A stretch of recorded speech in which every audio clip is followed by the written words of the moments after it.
Devils is a film that came out in 1971 and is written and directed by Ken Russell. So, I'm reviewing The Devils for two reasons. Because this is kind of a surprise review. Nobody really pushed me to review this film or even watch this film, besides the Discord chat. All of the regulars in the Discord chat really pushed me to watch this film, and we all watched it and talked about it. But I unfortunately wasn't able to watch all of the films that I actually needed to watch, which was from the patron polls and from the subscriber poll as well, which was Barry Lyndon. I was supposed to review Mishima and Barry Lyndon, and also watch and review High and Low by Akira Kurosawa. But there was something sporadic and unfortunate happening in my life that was really exhausting, and I really didn't have the time or energy to really watch those films. So I was like, this really sucks. I don't really have the time to watch and review these films, but I have seen this film, and I watched it a few weeks ago, so I figured why not? This is a film that is honestly perfect for the channel. It's a perfect discussion piece, and it's a film that I've actually been dying to talk about. So, with all that being said, The Devils is a film that is known to be one of the most controversial films ever made.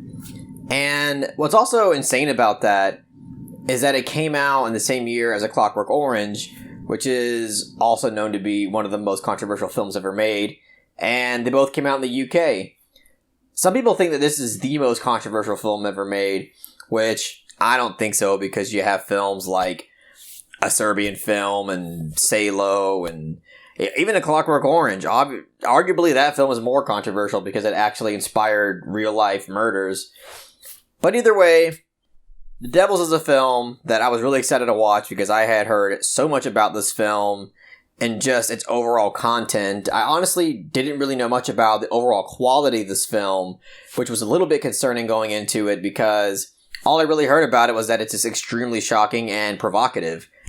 So I was a little bit skeptical because I'm like, well, what if it just relies on that and the quality of the film really isn't there and there really isn't that much creativity or substance to it? Honestly, this film exceeded my expectations. Not only is this film just absolutely insane, and that's kind of understating it, because this film contains some of the most batshit and sacrilegious imagery that I've ever seen in my entire life. There are scenes in this film that I've honestly never seen put to film in this way. But obviously, as I was saying, this film doesn't really just rely on that. This film actually has quite a bit to say about humanity, and it explores humanity through the avenues of religion, the corruption of the state, and also just the manipulative and sociopathic tendencies that human beings have in order to just gain power for themselves.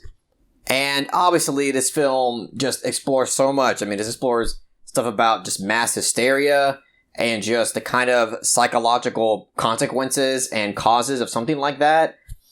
And before I really dive into all the themes, though, just know that this is a film that actually does tackle a lot of human themes and a lot of the kind of darker themes of humanity that a lot of films don't really portray in this way.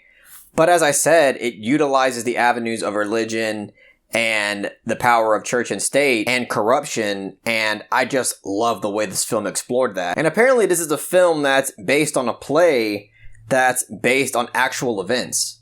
So I'm really curious to see how the play itself portrays these events and how bold and shocking it is compared to the film. But even the creative effort and the delicacy behind the directing and cinematography in this film was surprisingly great. There are some amazing shots in this film and a lot of really amazing camera movements as well that you can tell, like, there was a lot of precision and a lot of intention behind a lot of this film's presentation. And I've never seen a Ken Russell film before, so this is the first film I've seen of his. I'm completely new to his filmography, but it just really seemed like every shot and every scene was incredibly well thought out in terms of its presentation, whether it was the editing inclusion or just the overall framing of the scene. But I was just really surprised to see how well thought out the entire presentation of this film was, because it's honestly incredible. And I haven't even talked about the set pieces and the production design yet, because all of that is incredibly delicate and meticulous as well. There are scenes in this film where there's like entire structures in the background that look really elaborate and expensive, and it's not even really focused on like in the foreground, but it's just there in the background to really, get everybody immersed and get everybody to believe that we are in this really frantic time period. And it's stuff like that that really made me appreciate this film on a higher level, because there's a handful of these kinds of set pieces that would kind of remind me of like an Alejandro Jodorowsky film. And it just, again, this film really caught me off guard, because really the only thing I would hear about this film was just how shocking it was, but this film actually has quite a bit going for it as well, beyond just that kind of stuff. Because as I mentioned, the exploration of the themes here are actually really well fleshed out, and it actually does have a lot to say about humanity. But even the aesthetic direction of this film, and in terms of how much effort was put in the production design, is something that is highly admirable. But even with all the aesthetic value and all of the thematic exploration in this film that I really love, even the acting was incredible. Oliver Reed is in this film. He plays the Grandier.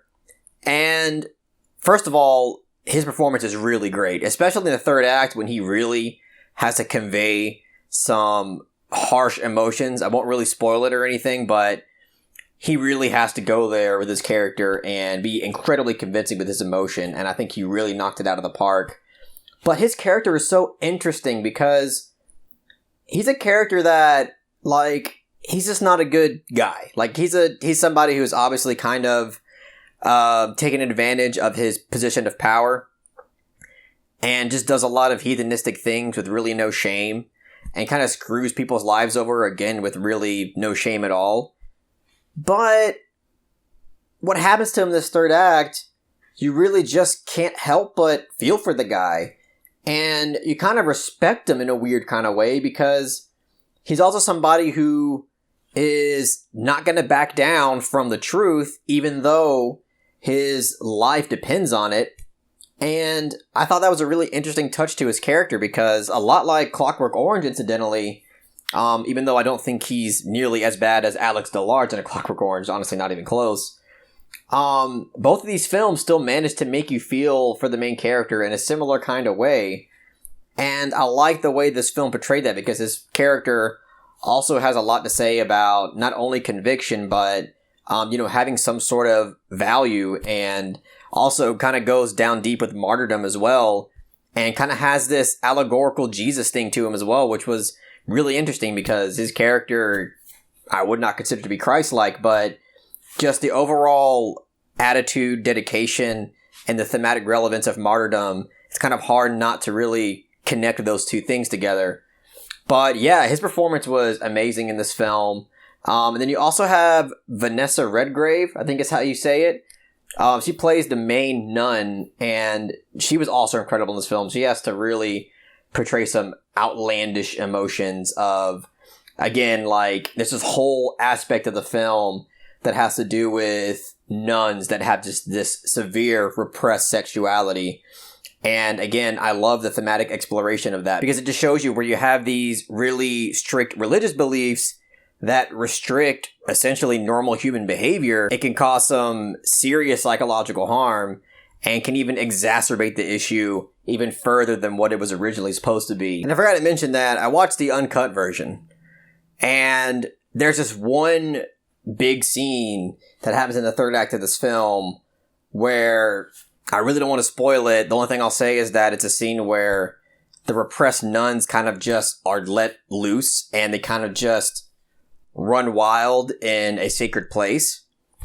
And that was some of the most wild shit I've ever seen put to film. That scene in particular, I don't know what was actually cut from the original version, but I think, if I'm just assuming based on logic, I'm sure a big portion of that was not included in the original cut, and you could only see in the uncut version, because that shit is absolutely bonkers. And yeah, it's provocative. Yeah, it's intentionally trying to kind of stir the pot, but it does have thematic relevance, and there is substance there, because it does demonstrate the kind of cause and effect of hysteria. And I love how it also demonstrates how it's really all about implanting an idea in someone's mind. And if they have full support and conviction of this idea, it can just cause, again, a wave of psychological harm that is absolutely insane. But yeah, I just love how this film demonstrated the correlation between religious beliefs and mass hysteria. And just the way it drew that connection, I think, was quite incredible, and it really got its point across. And I just love this film's unapologetic approach and attitude towards criticizing religion and also demonstrating, you know, what kind of harm can come of it and how easily corrupted it can become. Yeah, this film just, for me, had a lot going for it. There's not really much that I didn't really like about it. The only things that I can say is that there are patches of it that, honestly, I think are a little bit uninteresting and can be a little bit boring. And there are times in this film where I'm like, okay, I'm not really that invested here. I don't really care that much about this conversation, so can we just like move on to something else? So there were moments like that in this film that I thought kind of dragged it down just a little bit. But I loved pretty much everything else about this film. I love the way it explored its themes. I love the themes itself. The aesthetic value to this film was absolutely incredible. You don't really hear a lot about the aesthetic value to this film, and it's honestly really, really brilliant. The performances are really convincing, and you gotta give praise to these actors for really going there with these characters. Honestly, I think it'd be a lot more well-known if there wasn't those insane controversial pieces to it. A lot of that sacrilegious imagery that probably stops a lot of people from watching it, and it just becomes known as that film that has sacrilegious imagery, which, yes, it's definitely in there. But there's actually a lot more to this film that I think a lot of people aren't really hearing about. So I'm going to give The Devils a solid 8 out of 10.